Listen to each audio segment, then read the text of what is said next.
आज संडे है। आज हम लोग ठाकुर जी के आश्रम में आए हुए हैं और हम लोग हर संडे को ठाकुर जी के आश्रम में आते हैं। आज ठाकुर जी का एक बुक सत्यानुसरण का एक पाठ पढ़ने जा रहा हूँ। पाठ पढ़ने से पहले सभी को रामानंद जय गुरु जय गुरु वंदे पुरुषोत्तम।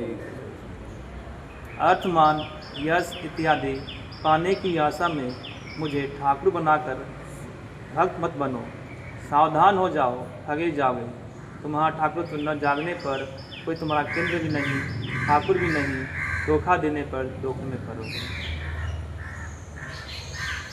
इसके अर्थ के ऊपर मैं थोड़ी चर्चा करना चाहूँगा, क्योंकि ठाकुर जी के जितने भी वाणियाँ हैं उन वाणियों का बड़ा ही गूढ़ अर्थ होता है और उस गूढ़ अर्थ को समझे बिना अगर हम अपने जीवन में आगे बढ़ें तो परेशानियों का सामना करना पड़ सकता है। तो चलिए समझते हैं कि एक एक लाइन का अर्थ क्या है।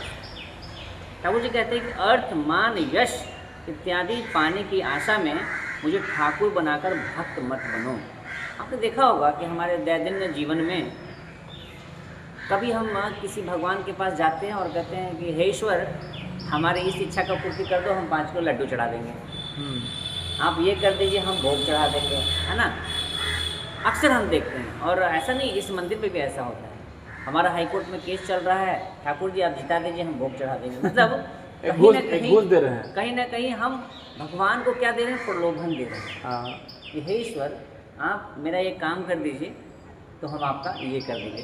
क्या ईश्वर को इतनी कमी पड़ी है आपके भोग की या आपके पैसे की? ईश्वर से मांगना जाता है। अर्थ, पैसा, मान का मतलब इज्जत, यश का मतलब प्रसिद्धि, ये सब पाने की आशा में ठाकुर जी कहते हैं कि अगर तुम ये सब पाना चाहते हो, तुम्हारे जीवन का उद्देश्य अगर अर्थ मान यश ही है, तो कृपया करके मुझे ठाकुर मत बनाओ, मुझे अपना इष्ट मत बनाओ। सावधान हो जाओ, ठगे जाओगे। यदि आप ऐसा करते हुए आप कोशिश करने की अगर आप प्रयत्न करते हैं तो आप असफल होंगे, ठगे जाएंगे। क्यों? क्योंकि आपका मेन उद्देश्य ही अर्थ मान यश प्राप्त करना है। फिर कहते हैं कि तुम्हारा ठाकुरत्व न जागने पर तुम्हारा कोई केंद्र भी नहीं, ठाकुर भी नहीं। धोखा देने पर धोखे में पड़ोगे। यानी कहने का मतलब बड़ा ही स्पष्ट है कि अगर हमारे अंदर ठाकुरत्व न जागृत हो, ठाकुरत्व का मतलब क्या है?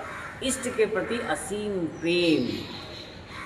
हम जो भी काम क्यों न करें, कैसा भी काम क्यों न करें, अगर ठाकुर हमारे इष्ट में होंगे वो काम कभी भी पूरा नहीं हो सकता।